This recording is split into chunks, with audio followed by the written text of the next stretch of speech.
There is no research to date which demonstrates that once you've done something to improve the teamwork, the outcomes improve, not for the patients and not for the staff. There are no such studies. A skeptic steeped in the ways of evidence-based medicine, Merrick Swerenstein believes Canada is being too hasty pushing teamwork, and he wants to see much more evaluation. With colleagues, he's running a randomised controlled trial of a new approach to communication within hospitals.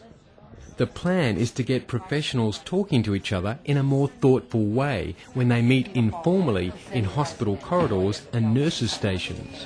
The aim ultimately is better understanding of what others do and what the patient needs.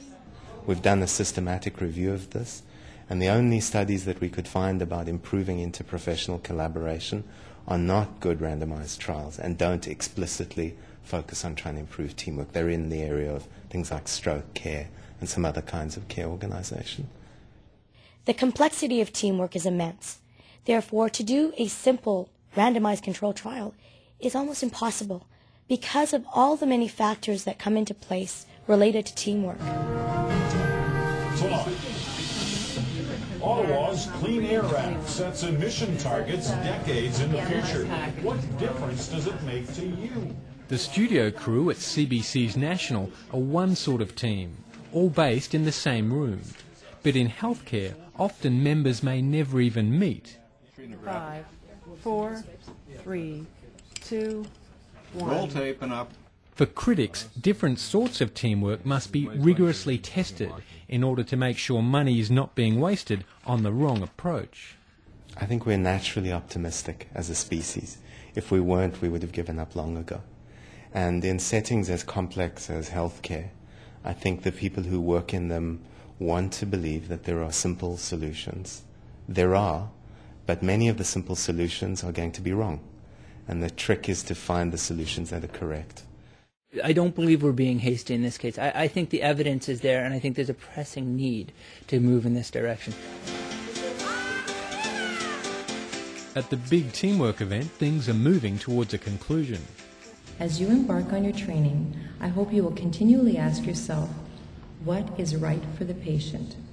Thank you for the opportunity to speak with you this afternoon and to share my story.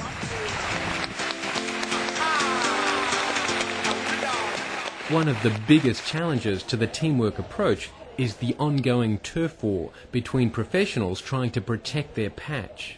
But if the reaction of this group of students is any guide, change may be on the way. It was really interesting to hear about and to hear what occupational therapy and social work and pharmacy all have to do in the healthcare. I thought that was really interesting. Great. At first, when we came, we were like, oh, we can't sit with our friends, but then that wouldn't have served the purpose of trying to get to know others, so I thought that that was a good opportunity to meet people that you wouldn't meet in class because we are segregated, so... I see the same people every day, every class, and so you get so, ingrained in your own field that you don't really understand that you're working in a larger context, you are working in a larger healthcare setting. So I think for me it really helped break that isolation and allowed sort of an icebreaker as to when you go out into the actual profession and you are going to be working in a team. You can interact with the other healthcare professions, and it's not... I can talk to other people that aren't nurses, The first-year students at the University of Toronto are across the health science and social work faculties are the future. They're the future healthcare practitioners for us here in Canada.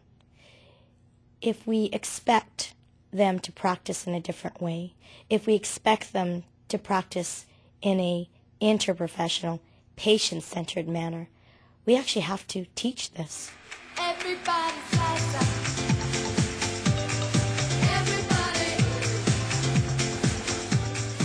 Back at the stroke team's dance class, everyone's moving now. And even Carol has dropped in on her way to the airport and home to Winnipeg. I try to dance and I'm very uncomfortable and awkward and I don't want to do it, but I would love to get out there and dance again. In fact, I'm thinking of going back to Winnipeg and requesting that someone somewhere out there provide that kind of service.